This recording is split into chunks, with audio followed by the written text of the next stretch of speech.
Hello guys, good morning. So welcome back to my YouTube channel. This is Otoboyson. So ngayon guys, mayroon tayong i-check na Suzuki Multicab. Pag nagliko siya, may maingay siya. Pag nagliko siya ng kanan, may maingay sa kaliwa. Pag magliko siya sa kaliwa, may maingay sa kanan. So ano ba yung dahilan nun? So ito yung guys. So ngayon, check natin yung area dito sa kanan. So dito sa kanan, pagka ginanon nyo, inaalog-alog nyo yung rotor disc, yan, mayroon siyang abnormal play na. Hindi man ganun kalaki, pero mayroon na siyang abnormal play. Pero kung may load na to at nakalapat na yung gulong sa baba, that's the time na mag-iingay na to siya guys.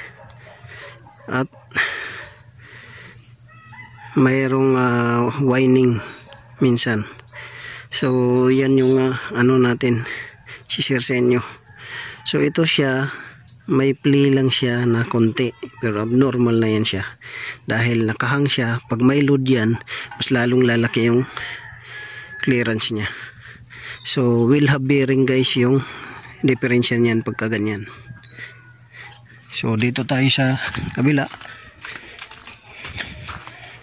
So naririnig daw ni customer to pag nasa biyahe siya. So ngayon dito naman tayo. Ito, tanggal na yung ano. Oh. Yan. Dito malaki talaga yung clearance. Yan oh. Malaki yung clearance guys. Yan oh. So ito yung mas malaki ang clearance kaysa kabila. Pero kailangan tayong palitan to guys, both sides, para parehas yung mileage nila. Dahil doon sa kanan ay mayroon ng clearance, hindi ganun kalaki na kagaya dito sa kaliwa. Ayan o. Ayan o. Lumalugotok pa. Ayan o. So both sides papalitan natin. So kung nakakarinig kayo guys ng tunog na parang nag-grinding siya, dahil pag nagliko ka, didikit yun sa brake pads. Itong rotor disc didikit sa brake pads dahil tatabingi nga siya. Yun yung kumakaya, gumaganon. Pag ano ka naman dun sa kaliwa, liko, ganun rin. Mayroon din kakayas kasi dito naman yung sa kabila brake pads ang dumadampi.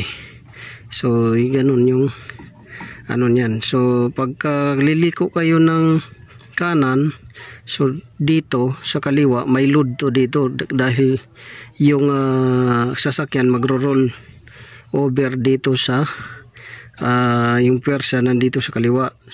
Kung ang liko ninyo pa kanan, so tutunog to. Ngayon pag nandoon naman sa pagliko ninyo ng kaliwa, tutunog din yung kanan kasi nandoon yung load. So ito naman din, tutunog din to. Pero di nyo mapansin to dahil aangat siya, mawawala siya ng bigat dahil aangat siya dahil pakaliwa nga kayo ikot. Liko pala. So yun guys, sana nakakuha kayo ng konting kaalaman.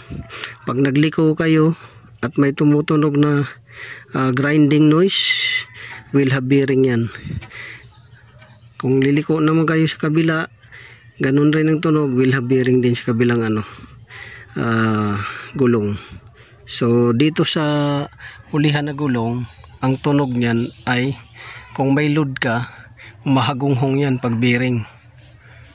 Mahagunghong habang tumatakbo kayo. Pero pag walang load, hindi nyo mapapansin yan. Sa load lang na may mga sakay kayo, seating capacity, doon lang ninyo malalaman na sira yung bearing ng rear axle ninyo. So yun lang guys, this is Otoboyson. So naway nakakuha kayo ng konting kaalaman dito. So tatanggalin natin to dahil maghanap tayo ng sample. Maghanap tayo ng sample na ipapakita sa kanila at maghanap tayo ng pyesa. So yun. Maraming salamat. God bless you all.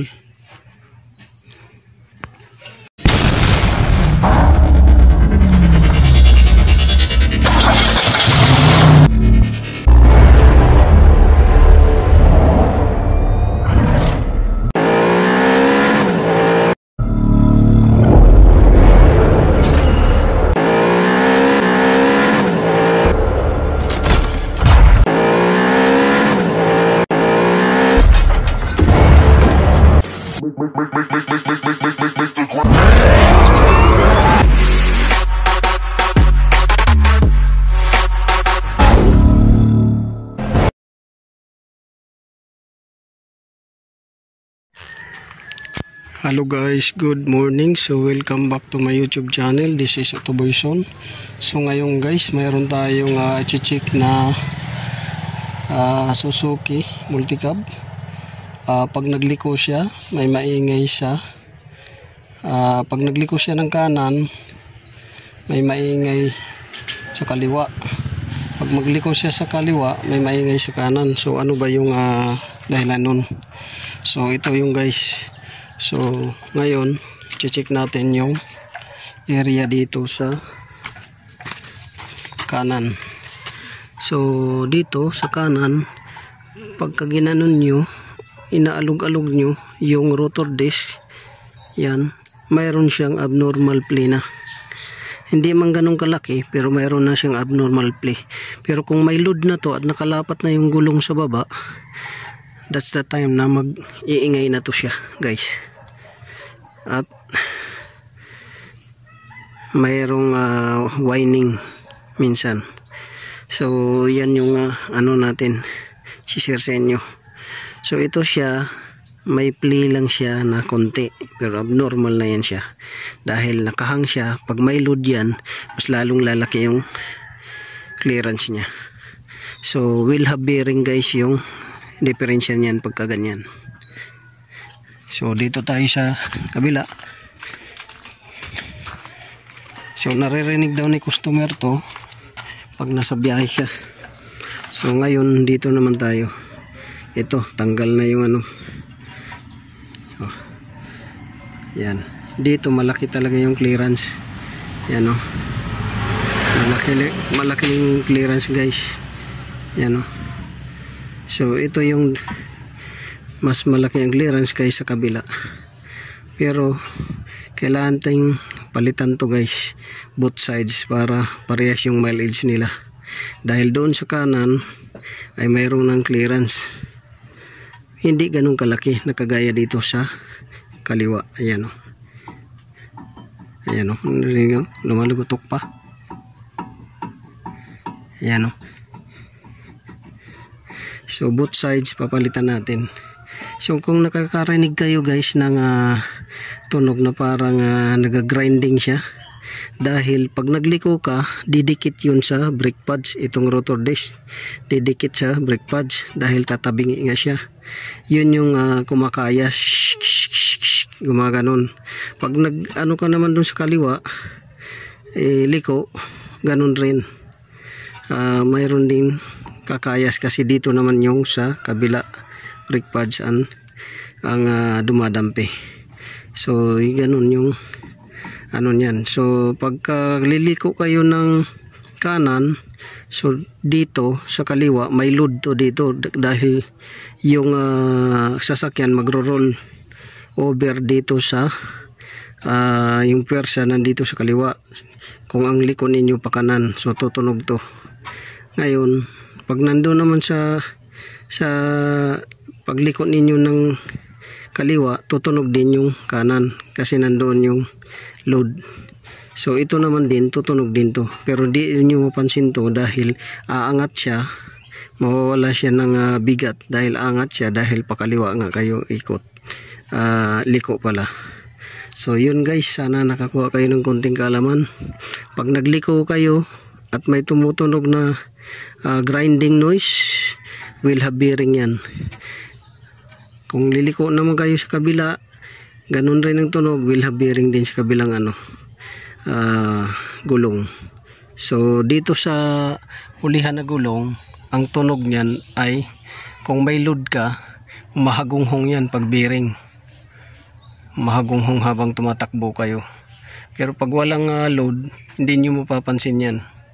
Sa load lang na may mga sakay kayo, seating capacity, doon lang ninyo malalaman na sira yung bearing ng rear axle ninyo. So yun lang guys, this is Otoboyson. So naway nakakuha kayo ng konting kaalaman dito. So tatanggalin natin to dahil maghanap tayo ng sample. Maghanap tayo ng sample na ipapakita sa kanila at maghanap tayo ng pyesa. So yun. Maraming salamat. God bless you all.